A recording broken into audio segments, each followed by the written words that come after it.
우리 장로님께서도 기도해 주셨습니다만 6월은 호국 보훈의 달이라고 해요. 나라를 특별히 더 생각을 하게 되는 달이 맞는 것 같아요. 생각을 좀 해보는데 나라를 사랑하죠. 많은 분들이 나라를 사랑하는데 나라를 사랑하는 방법이 좀 각자가 좀 다르고, 그리고 나라를 사랑하는 그 사실을 바라보는 나라 사랑에 대한 시각이 또 달라서 좀 아이러니하게도 나라를 사랑하기 때문에 싸워요. 참 아이러니한 거예요. 사랑하기 때문에 싸우게 되고 갈등하게 되는 경우가 있습니다. 나라를 사랑하는 방법과 시각의 불일치로 아이러니하게도 나라 사랑의 위기도 생기는 것이 사실이어서 이 6월 달에 나라를 사랑한다라고 하는 것을 한번 생각해 보는 것도 우리들에게 필요한 것이 아닌가, 그렇게 생각을 했습니다. 그러던 중에 제가 오래전에 좀 읽었던 한 인터뷰 기사가 생각이 났어요. 한번 부분적으로 소개를 해드린 바가 있는 것 같은데 아마 기억을 조금 하실 수도 있고 전혀 다른 이야기일 수도 있는데요. 생각이 나서 좀 찾아봤습니다. 그랬더니 10년 전에 제가 봤던 인터뷰 기사였습니다. 오래전에 한 저명한 문화평론가, 이게 문화평론하면 다 평론하는 겁니다. 그냥 보이는 걸 다 평론하는 거예요. 문화평론가의 그 좀 긴 인터뷰 기사가 떠올라서 찾아봤어요. 그랬더니 꼭 10년 전이더라고요. 제가 사실 그분의 생각과 시각을 저는 그렇게 마음에 들어하지 않기는 해요. 개인적으로. 그런데 사회적으로 인정받는 지성인이어서 영향력이 있습니다. 오늘날 빅 스피커라고 하는 말을 해요. 똑같이 말을 해도 어떤 사람이 말을 하면 그냥 그 앞에서 떨어지고 없어지는데 어떤 사람이 말을 하면 스피커가 커서 멀리 가고 많은 사람이 들어요. 그러면 영향력이 큰 것입니다. 이분은 권력에 대해서도 당시 기준으로 좀 비평적이고 좀 비판적이었어요. 그러면서 제가 그 인터뷰 기사를 통해서 또 알게 되는 그분의 사적인 생활의 한 일면은 아들이 있는데 아들에 대한 사랑이 매우 끔찍하다는 글을 읽으면서 또 알게 되었어요. 특히 이제 아들의 그 교육과 그 성공에 대한 관심이 매우 크다는 것을 알게 됐습니다. 그래서 대치동 파파예요. 새벽 2시에 이제 픽업해서 집으로 오고 또 픽업해주고, 아마 그 유명한 민족사관 학교라고 하는 학교에 이 아들을 입학시켜야 되겠다라고 생각하고 학원도 보내고 열심히 했던 모양이에요. 그런데 그 기사에 보면 안타깝게도 3차 거의 결선에서 불합격해가지고 좀 실망을 많이 했다라고 하는 그 내용이 나와요. 그래서 그러면서 하는 말이, 비록 거기서 탈락은 했지만 내 아들에게 문화를 많이 알 수 있는 그 환경은 내가 조성을 해줘야 되겠다. 그래서 기회가 되면 음악회도 데리고 가고 미술관도 데리고 가고 이런 일들을 굉장히 꾸준하게 해왔던 것 같습니다. 그리고 또 하나는 영어 교육은 좀 시켜야 되겠다. 그래서 그 인터뷰 기사에 보면 캐나다 영어권 선생님을 개인 교수로 붙여서 영어를 계속 배우게 하는, 그렇게 보면 형편이 매우 좋은 것 같아요. 대치동 학원도 보내고 또 영어권 영어 선생님도 붙여주고 또 많은 음악회 미술관도 데리고 갈 정도면 좀 여유가 있어서 한편으로는 부럽기도 합니다. 한편으로는 그래요. 근데 그런 그가 글을 쭉 보면 대한민국의 미래에 대해서 많이 부정적인 거예요. 당시 기준으로 대한민국의 미래는 좀 어둡다라고 전망하는 겁니다. 가면 갈수록 쇠퇴할 것이다, 이렇게 전망을 하더라고요. 그래서 우리가 여러분 알고 있는 세계에 그래도 잘 나갔다가, 한때는 잘 나갔다가 쇠퇴한 나라들이 있습니다. 떠오르는 나라들은 대표적으로는 베네수엘라라는 나라 떠오르고, 아시아에서도 필리핀 같은 나라는 대한민국보다 훨씬 잘 살았다 그러는데 지금은 역전이 되어 있고, 그리고 남미의 유럽이라고 얘기하는 아르헨티나도 백인이 있는 나라인데 굉장히 하여튼 전성기를 누렸던 시기가 있었는데 부정부패로 많이 가라앉은 이런 대표적인 나라들이 떠오르는데 이분은 대한민국이 아마 그런 나라들의 뒤를 밟을 것이다라고 당시에 전망을 했어요. 그렇기 때문에 내 아들은 영어 공부를 많이 해가지고 유학을 보내야 되겠다 이렇게 생각했어요.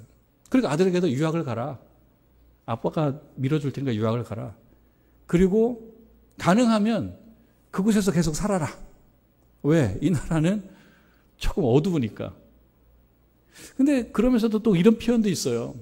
유학하고 공부를 많이 해서 한국에 돌아와서 조국에 돌아와서 조국 발전에 기여를 해라라고 말하고 싶은 마음이 좀 있기는 하지만 그러나 최종적으로는 그러나 너는 그곳에서 살면서 넓은 세상에서 마음껏 활개를 치고 살아라 라고 하는 것이 이 저명한 문화평론가이면서 사회적 영향력이 꽤 큰 어떤 아빠의 마음이었어요. 솔직한 고백이죠. 솔직한 얘기예요. 자식 사랑에는 동의를 합니다. 저도 여유가 있다 그러면 뭐 더 해주고 싶죠. 여러분도 마찬가지 아니겠습니까? 자식이 공부를 많이 하고 또 좋은 학교를 가고 또 유학도 가고 그러면서 커리어를 쌓아가고 뭐 그런 바람들은 부모라면 다 가지고 있어요. 할 수 있다면 더 좋은 학교 가고 더 좋은 교육을 받게 하고자 하는 그 마음에 부모로서 동의를 해요. 물론 자녀가 협력해야 돼요. 자녀가 안 하겠다는 자녀도 있어요. 공부하라고 하는데 난 안 하겠다라고 하는. 그러나 이제 제 개인적으로 생각할 때 좀 아쉽다. 왜냐하면 영향력이 있는 사람이니까. 영향력이 없는 사람은 말 한마디 한다고 해서 그것이 많은 사람들에게 뭐 그냥 이렇게 영향을 주지 않잖아요. 금방 그 앞에서 말이 떨어집니다. 그러나 스피커가 큰 사람, 이른바 빅 스피커라고 하는 영향력 있는 사람들은 내 생각과 내 말과 내 글이 다 내 거만 되는 게 아니에요. 왜냐하면 이것이 나가거든요. 말이 나가고 글이 나가고 그 다음에 생각이 나가게 되면 그 말과 글과 생각은 더 이상 개인 거가 아니에요. 그래서 여기에 책임성이 따르는 거죠. 여러분들도 내가 영향력 있는 사람이라고 생각하신다 그러면 그 말과 그 생각과 그 글이 내 것만이 아니에요. 출판을 하거나 말을 하거나 방송에 나가거나 하게 되면 그 다음엔 소비자라고 얘기하죠. 많은 사람들이 자기 것으로 택해요. 영향을 받아버려요. 물이 들어버려요. 그것이 원리입니다. 영향력이 큰 사람은 그렇기 때문에 책임감도 있어야 되는 것이죠. 그런 면에서 저 개인적으로는 조금 아쉽다. 이 나라의 부정적인 면만 볼 것이 아니라 이 나라가 긍정적인 면도 얼마나 많나, 좋은 면도 얼마나 많나 그런 생각도 듭니다. 우리보다 훨씬 더 부족한 나라들도 있으니까. 잘 사는 나라, 그 다음에 백인 영어권 나라만 생각하면 아쉬운 게 없는 건 아니지만 그럼에도 불구하고 여기까지 온 것을 보면 기적적으로 우리가 찬송 불렀듯이 정말 동방의 조용한 아침의 나라예요. 그렇게 볼 수 있어서 이 나라에 대한 자부심을 갖고 이 나라가 살만한 나라라고 말한다 그러면 그것이 많은 사람들에게 긍정적인 영향을 줄 수가 있을 텐데 그냥 내 아들은 영어 공부 많이 해서 유학 가서 그냥 거기서 한국에 오지 말고 살아라라고 하는 그 면에 있어서는 저는 좀 아쉽더라고요. 그냥 저 개인적인 생각입니다. 여러분 어떻게 생각하시는지 모르겠어요. 영향력이 있다는 것은 그런 것입니다. 영향력이 있다는 것은 누구에게 영향을 주거든요. 이런 점으로 놓고 봤을 때 느헤미야는 조금 특별한 면이 있는 것 같습니다. 느헤미야는 페르시아 제국 시대인데요. 페르시아라고 하면 오늘날 이란이에요. 아랍이 있지 않습니까? 근데 이 이란만 페르시아고 페르시아 말을 쓰고 이란은 좀 특별한 민족이기도 하고 그런데 예전에 페르시아 제국을 형성하고 있었습니다. 그 페르시아 제국, 그러니까 이스라엘 백성들이 바벨론에게 주권을 빼앗기고 난 다음에 그 바벨론은 또 그 패권이 페르시아로 넘어가거든요. 그러니까 바벨론의 포로였는데 시간이 지나니까 페르시아로 넘어가 버린 결과가 되어버린 것이 이스라엘의 역사인데요. 이 느헤미야는 페르시아 제국 시대에 있었던 인물입니다. 그러니까 바벨론 포로기 이후의 인물인 것입니다. 바벨론은 유다 왕국을 멸망시키고 많은 유다인들을 포로로 잡아갔습니다. 그것이 주전 586년, 학자들에 따라서는 587년이라고도 하고 그러는데 많은 경우 586년이라고 지지를 많이 해서 저도 586년이라고 말씀드립니다. 그런데 이 바벨론이 페르시아에 정복이 돼서 페르시아의 고레스 왕에 의해서 이제 그 포로들은 자기 나라로 돌아가도 된다라고 하는 이른바 고레스 칙령이라는 게 있어요. 그래서 그 어떤 그 고레스의 그 조금 그 온건한 그 대외 정책에 따라서 이 포로된 이스라엘 사람들이 고향으로 돌아오는 일이 있었단 말이죠. 그래서 고향으로 돌아옵니다. 1차 기환, 2차 기환, 3차 기환 이런 식으로 고향으로 돌아와요. 1차 기환 때 유명한 사람은 스룹바벨이라고 하는 사람이고, 그리고 2차 기환에 유명한 사람은 에스라라는 사람입니다. 스룹바벨은 스룹바벨 성전으로 유명하고, 에스라는 하나님의 말씀, 율법을 새롭게 갱신하고 전하는 그런 신앙개혁을 시도한 사람으로도 유명합니다. 그리고 3차 기환을 한 사람의 어떤 주도적인 인물은 바로 느헤미야입니다. 대략 주전 한 460년 거간입니다. 근데 느헤미야가 와서 이제 성벽을 재건하는 일이 이제 느헤미야의 말씀인데요. 오늘은 그 느헤미야가 이 자기 조국, 자기 나라에 대해서 어떤 마음을 갖고 있는지를 우리가 말씀을 통해서 좀 엿보게 되고, 우리들이 이 시대에 우리는 대한민국에 대해서 어떤 마음을 가지면 좋을까, 신자로서 그런 마음을, 그런 생각을 우리가 다시 생각해 볼 수 있는 그런 기회가 될 것입니다. 여러분, 느헤미야 1장을 보게 되면 1장 1절에 하갈의 아들 느헤미야의 말이라 그렇게 되어 있고, 아닥사스다 왕 제20년, 저희가 뭐 아닥사스다 왕은 누군지 잘 모르잖아요. 페르시아의 왕이라고 보면 됩니다. 페르시아의 아닥사스다 1세 그 왕 때 느헤미야라고 하는 사람이 있었는데, 이 사람은 유다인이죠. 그런데 1장 11절 제일 끝에 보면, 그때에 내가 왕의 술관원이 되었느니라 그러거든요. 느헤미야에 대한 정보가 나옵니다. 이 사람은 페르시아 시대의 인물이고, 그리고 혈통적으로는 페르시아 사람이 아니고, 그리고 시대적으로는 주전 한 460년경 그때 인물이고, 그리고 11절에서 얘기했던 것처럼 왕의 술관원이 된 인물이에요. 오늘날로 얘기하면 이민 한 3세쯤 되는 사람이 자기의 원래 그 태어난 나라가 아닌데, 자기 민족이 아닌 그 나라에서 성공한 그런 사람으로 보면 될 것 같아요. 원래 미국 사람이 아닌데 미국의 이민 3세가 미국의 높은 자리에 올라간 사람이다라고 볼 수도 있겠다 싶습니다. 그런데 이 사람은 그렇다 그러면 여유가 있지 않습니까? 술관원이라 그러면 뭐 술 따르는 사람이 아니에요. 고위 관료예요. 아무나 시키는 자리가 아닙니다. 이 일이 굉장히 중요합니다. 높은 자리에 올라간 거예요. 그러니까 말하자면 좀 여행도 좀 다니고, 또 오늘날 얘기하면 또 시간 날 때 골프 치고 친구들 만나고 또 자동차 좋은 거 타고 다니고 이렇게 해도 될 터인데, 성경은 그런 면을 주로 다루지 않고 이 느헤미야가 그럼에도 불구하고 자기 민족과 자기 나라, 자기 고향에 대한 관심이 아주 많은 사람으로 묘사를 하고 있어요. 2절에 보면 내 형제들 가운데 하나인 하나니라고 하는 느헤미야가 잘 아는 사람이 있었던 모양입니다. 그런데 그 하나니라는 사람과 몇 사람이 유다에서 페르시아로 왔다는 얘기를 들어요. 오늘날에는 인터넷이 뭐 발달해 있으니까, 또 SNS가 많으니까 저 나라에서 어떤 일이 벌어지는지 다 알지 않습니까? 언론에도 다 나오고, 오늘 신문에 보면 이스라엘 이란 전쟁에 대한 또 중요한 기사가 또 나와 있더라고요. 금방금방 실시간으로 알 수 있어요. 큰 폭탄을 떨어뜨렸다, 벙커버스터. 그렇게 금방금방 나와요. 그런데 이때만 해도 모르죠. 그 땅에 무슨 일이 생긴지. 염려만 할 뿐인데, 그러니까 인편으로 오는 소식에 대해서 관심을 가질 수밖에 없어요. 하나니라고 하는 사람과 그 몇 사람이 유다에서 왔다는 얘기를 듣습니다.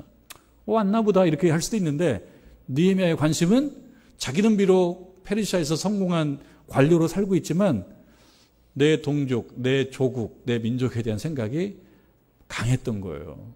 그래서 관심이 있는 거예요. 그래서 어떻게 만났는지는 모르겠습니다만 하여튼 초대해서 만났는지 찾아가서 만났는지 오늘 말씀에 의하면 만나요.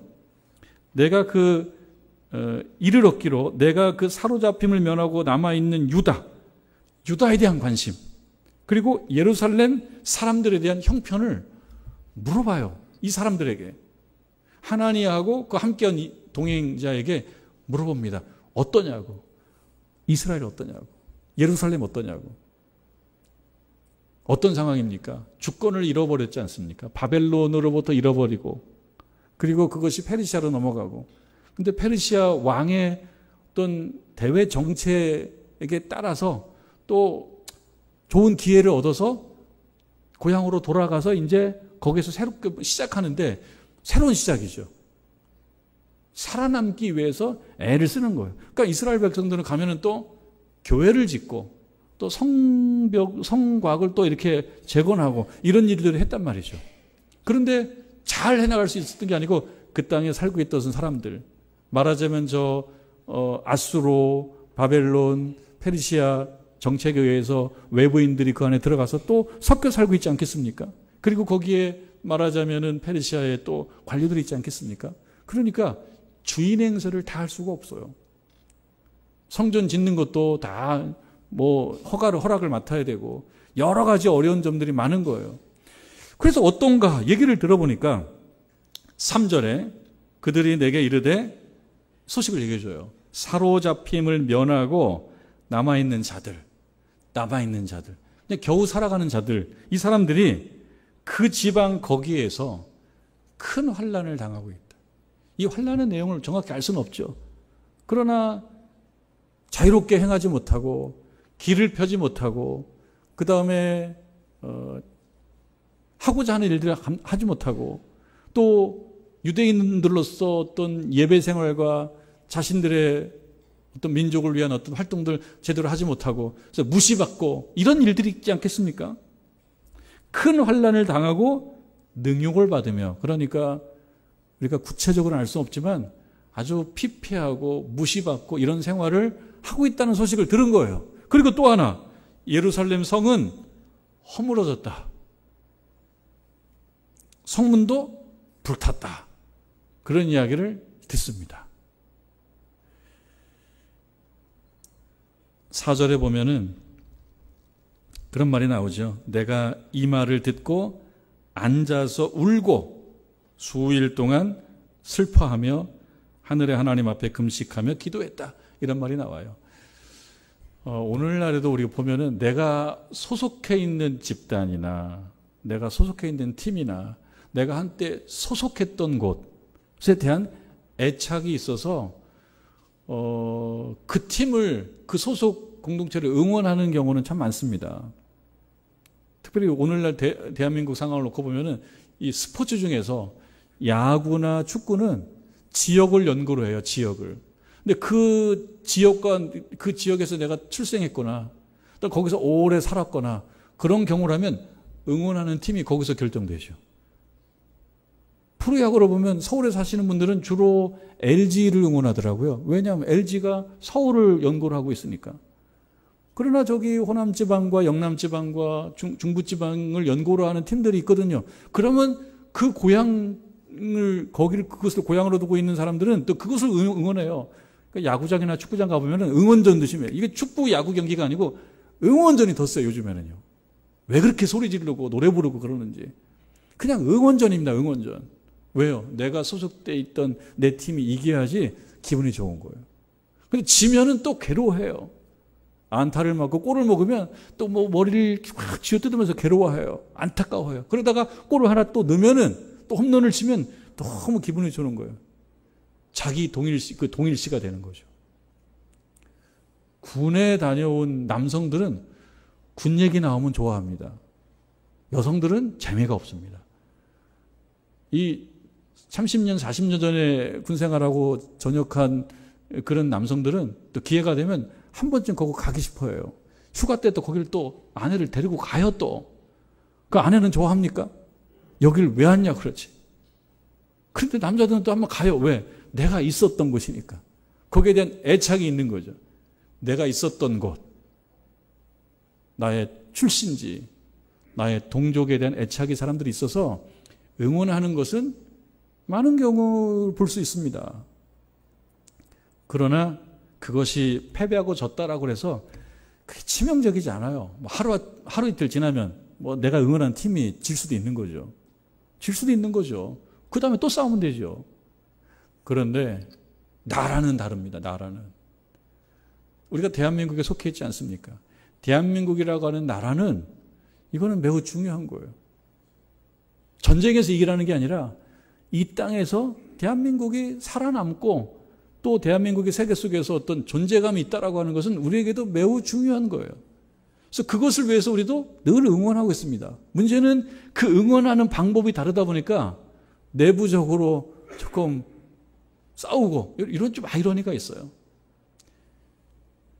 북한도 우리의 동족이라고 생각해서 늘 북한을 위해서 기도하고 안타까워하는 분들의 그 마음은 충분히 알겠는데, 그러나 이 북한 문제는 정치적으로 항상 조금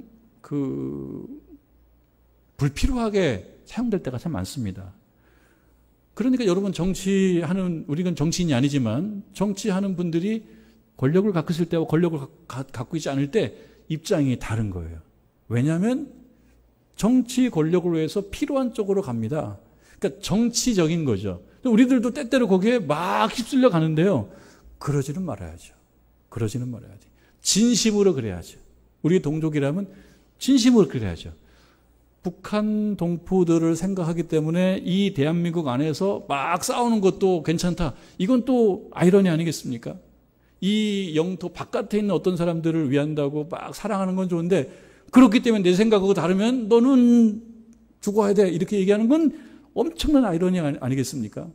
그러니까 나라를 사랑한다라고 하는 마음이 있으면서도 그 방법이 다르면서 그렇게 부딪히고 싸우고 갈등 생기는 또 이러한 어떤 아이러니가 이 안에 있다는 것을 우리가 알 필요도 있겠습니다. 이 느헤미야는 진심으로 자기 동족에 대한 그 안타까움이 있었어요. 그래서 그 말을 듣고 내 민족과 내 동족들이 이렇게 푸대접을 받고 모욕을 받고 있다는 걸 보고 너무 가슴이 아팠어요. 그리고 앉아서 수일 동안 슬퍼하면서 하늘의 하나님께 금식을 하는 것입니다. 제가 가끔 노회를 갈거나 또는 100주년 기념관을 갈 일이 있으면은 버스를 타고 갈 때가 많습니다. 왜냐하면 100주년 기념관이 주차료가 너무 비싸요. 그래서 버스를 타고 갈 때가 많은데, 버스를 타고 가면 제가 버스를 내리는 곳이 있고 그곳에서 다시 올 때 버스를 또 타야 될 곳이 있습니다. 지난주에 100주년 기념관을 제가 갈 일이 있어서 갔다가 돌아오는 길에 버스를 타고 늘 타던 그 버스의 자리에 서 있어요. 근데 내가 타야 될 버스가 휙 지나가더라고. 그러니까 나는 지나간 버스가 또 다시 오기를 한참 기다려야 되는 거예요. 한 5분 정도를 기다렸는데요. 5분 정도를 기다리면서 그 버스 정류장에 뭔가 이렇게 붙어, 옛날에도 봤던 것 같은데 그냥 넘어갔는데 시간이 있으니까 좀 유심히 보게 된 어떤 내용이 있었습니다. 그 정류장에 뭐가 있었냐면, 이 거리가, 그 정류장에 있는 거리가 김상옥 거리라고 하는 것을 새삼 알게 됐던 거예요. 김상옥 거리. 그 여러분 김상옥이라고 하는 분을 잘 아십니까? 그래서 제가 궁금했어요. 여기를 왜 김상옥 거리라고 했을까? 라고 보니까 김상옥이라고 하는 분을 기리는 거예요. 김상옥이라고 하는 분을 기억하는 거예요.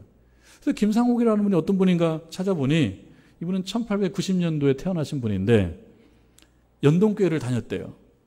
그러니까 교인이었던 거예요. 그러면서 1890년 이후에 일제강점기에 살아가면서 대한민국의 주권이 빼앗기는 현실에 대해서 매우 가슴 아파하는 거예요. 그래서 항일투쟁을 하기로 결심하고 의열단에 가입해서 활동했던 분인데, 그러니까 일본군과 싸웠던 분입니다. 근데 그 사건이 나와 있더라고요. 혼자서 많은 일본군과 대치하면서 총격전을 벌였대요. 그리고 한참 지나면서 자기 총에 총탄이 하나밖에 안 남은 그 시점에 그 마지막 총탄으로 자기 생을 마감했다라고 하는 거예요. 그래서 이 김상옥 열사를 기념하고 기리기 위해서 그 후손들이 이제 거기를 김상옥 거리로 지정하고 기념하고 있다는 거를 제가 본 것이죠. 6월 달은 호국보건의 달이라고 하지 않습니까? 제가 사전을 찾아서 정의를 한번 확인해 보니까 이래요. 나라를 지키고 나라를 위하여 힘쓴 사람들의 공훈에 보답함. 이런 뜻이에요. 그러니까 나라를 지키고 나라를 위하여 힘쓴 사람들의 공헌을 기억하는 것이 호국보건이래요. 그래서 대한민국 국민이라면은 나라에 대한 사랑이 있어서 나라를 지키기 위해서 자기 목숨을 버린 사람들을 기억하는 것을 매우 당연하고 바람직하게 생각한다는 것을 우리가 호국보건이라는 말을 통해서 알 수가 있게 됩니다. 저는 당연하다고 생각합니다. 나라를 위해서 최선을 다하고 목숨을 바친 분들, 한국전쟁을 포함해서 나라를 지키기 위해서 북한의 도발에 맞서 싸우다가 생을 마감한 분들께 고마운 마음, 감사한 마음을 가져야 되는 것은 당연하다고 생각합니다. 누가 반대할 수가 있겠습니까? 한국전쟁 이후에도 6.25 전쟁, 한국전쟁 이후에도 많은 도발이 있었어요. 그때마다 어떤 분들은 좀 부각이 됐지만 어떤 분들은 부각되지 못한 상태로 그 가족들의 마음에 상처로 남아있는 그런 케이스들도 없지 않습니다. 그러나 이 분들이 북한의 도발에 맞서 싸우면서 우리 대신 자기 생을 마감했던 거에 대해서는 고맙고 감사하게 생각해야 된다는 그 마음은 누가 반대할 수가 있겠습니까? 이것은 일반 국민들 뿐만 아니라 신자들도 똑같습니다. 왜냐하면 신자들도 이 나라 국민들이기 때문입니다. 느헤미야도 그랬죠. 느헤미야도 자기 민족에 대한 사랑, 자기 동족에 대한 사랑이 지극했습니다. 그런데 신자의 사랑은, 신자의 나라 사랑은 일반 국민들이 호국보건이라는 말로 함께 나라를 응원하고 또 지나간 사람들을 기념하고 하는 그 선에서 머물러 있으면 안 된다라고 하는 것을 우리가 또 한번 생각해 봐야 됩니다. 그보다는 신자이기 때문에 조금 더 특별해야 될 면이 있어야 된다라고 하는 것입니다. 우리는 느헤미야의 모습을 통해서 그 점을 배우게 되는 거예요. 느헤미야는 수산궁전의 고위 관료로 안락한 삶을 살 수 있었죠. 그런데 자기 동족들이 굴욕을 당하고 있고 모욕을 당하고 있고 환난을 당하고 있다는 소식을 들으며 이 오늘 말씀 4절에 나오는 것처럼 듣고 주저앉아서 울고 수일 동안 슬퍼했다는 거예요. 그거는 어느 백성이나 애국심이 있는 백성이면 이렇게 할 수가 있습니다. 수일 동안 슬퍼할 수가 있습니다. 수일 동안 울 수 있습니다. 근데 그 다음이 중요하죠. 하늘의 하나님 앞에 금식하며 기도했다. 신자가 아니면 이런 건 없죠. 신자가 아니면 호국보건으로 끝나죠. 신자가 아니면 열심히 수고했던 분들을 위해서 고맙게 생각하고 안타깝게 생각하고 또 내 민족이 이렇게 어려운 상황에 처해 있으면 그냥 마음 안타깝게 생각하고 슬퍼하고 울고 여기서 끝나죠. 신자가 아니라면. 신자는 어떤 사람이 신자입니까? 하나님을 믿는 사람이 신자가 아닙니까? 하나님을 믿는 사람. 그럼 그 하나님이 어떤 면을 믿습니까? 우리가 하지 못하는 것을 해 주실 수 있는 분이라는 것을 믿는 사람이 신자잖아요. 느헤미야는 하나님께 기도한 거예요. 왜 기도했습니까? 내 동족, 내 형제들이 지금 모욕을 당하고 있고 환난에 처해 있다라고 하는 것. 제가 그것이 너무 마음이 아파서 내 힘으로는 감당할 수가 없습니다. 오늘날도 여러분 기사를 통해서 보면 저 이란과 이스라엘은 거리가 한 1500km쯤 돼요. 오늘날 뭐 비행기를 타고 가도 한참 가야 되는데 여기를 어떻게 왔다 갔다 할 수 있어요. 느헤미야가. 그러니까 못해요. 하늘의 하나님께 기도하는 거예요. 하늘의 하나님께. 비판과 평론을 해야 될 때도 있을 것입니다. 그러나 신자는 비판과 평론을 넘어서서 중보자가 돼야죠. 나라를 사랑한다면 신자가 나라를 사랑하는 것은 하나님과 이 나라를 연결하는 역할을 해야 되는 것입니다. 그게 기도죠. 하나님, 이 나라, 이 민족을 불쌍히 여겨 주옵소서. 잊지 말아 주옵소서. 기억해 주옵소서. 그래서 하나님께서 이 나라를 잊지 않도록 중간에 역할을 하는 것이 중보자 아니겠습니까? 그러니까 신자는 나라를 어떻게 사랑해야 되는 거예요? 호국보훈을 해야 되고 나라를 지킨 사람들을 기억하며 그 공로에 감사하는 거, 그거 해야 되고, 근데 거기서 머물지 않고 어떻게 하라는 것입니까? 하늘의 하나님께 기도하라는 거예요. 어떤 기도를 했습니까? 느헤미야는. 오늘 말씀에 보면 6절에 보면은 이제 종이 주의 종들인 이스라엘 자손을 위하여 주야로 기도하오니 우리 이스라엘 자손이 주께 범죄한 죄들을 자복한다. 우리가 하나님께 잘못한 것을 자복합니다. 그러니까 느헤미야는 이 나라가 힘들고 어려울 때 먼저 뭘 했냐면 하나님께 회개 기도를 했어요. 그래서 어떻게 회개 기도를 했냐면 6절 끝에 종의 기도를 들으시옵소서 나와 내 아버지의 집이 범죄했습니다. 무슨 범죄를 했나요? 그런데 느헤미야는 자기 잘못이래요. 저 사람 잘못이 아니고 나와 내 집이 잘못했다라고 하나님께 회개 기도하는 것, 그게 신자의 목 아니겠습니까? 하나님과 이 나라 백성을 연결하는 역할, 회개 기도를 하는 거예요. 회개 기도. 그것이 나라 사랑이다.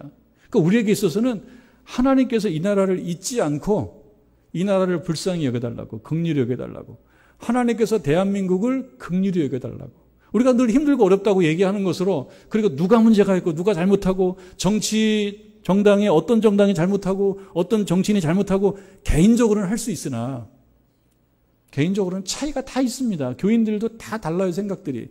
정치적 이념은 다를 수밖에 없어요. 달라요. 출신에 따라서 지역에 따라서 많이 갈라져 있습니다. 정치인들은 그거를 잘 이용하죠. 그러니까 제가 여러분과 같이 나누고자 하는 얘기 중에 하나는 뭐냐면 그거는 구별하십시오. 정치적 이념과 정치적 이념은 다를 수밖에 없는데 정치인들은 때때로 정치 이데올로기를 던져서 따라오게 만드는데 그 정치 이데올로기는 모두에게 맞는 얘기가 아니에요. 그러니까 우리가 신문을 보고 뉴스를 보면서 그런 점들은 좀 체크를 해야 되는 거예요. 정치 이데올로기는 누구에게나 맞는 얘기가 아니에요. 이데올로기라는 것은 뭐냐면 어느 특정한 단체나 특정한 조직이나 특정한 사람들의 이익에 봉사하는 체계적인 이야기들이에요. 누구에게나 맞는 얘기가 아니에요. 그러니까 이데올로기는 많이 있습니다. 이거를 구분하는 거.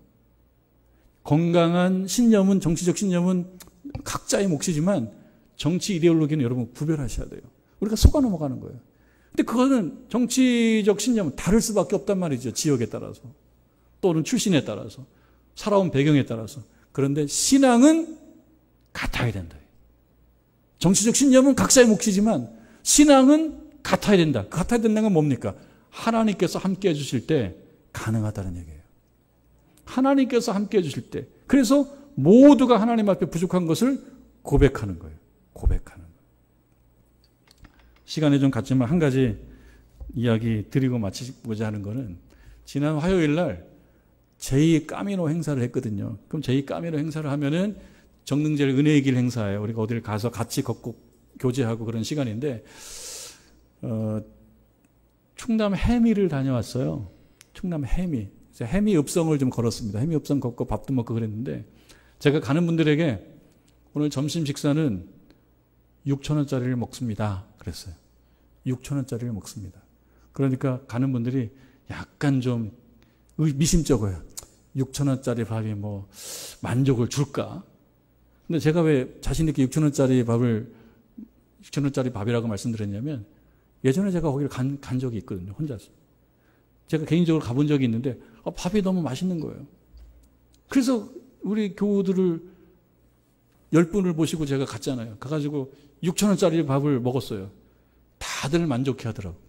다들 만족해 하는데 제가 드리고자 하는 말은 식당에 가서 우리들끼리 대화를 하는 거예요. 권사님 맛있죠? 권사님 맛있죠? 괜찮아요?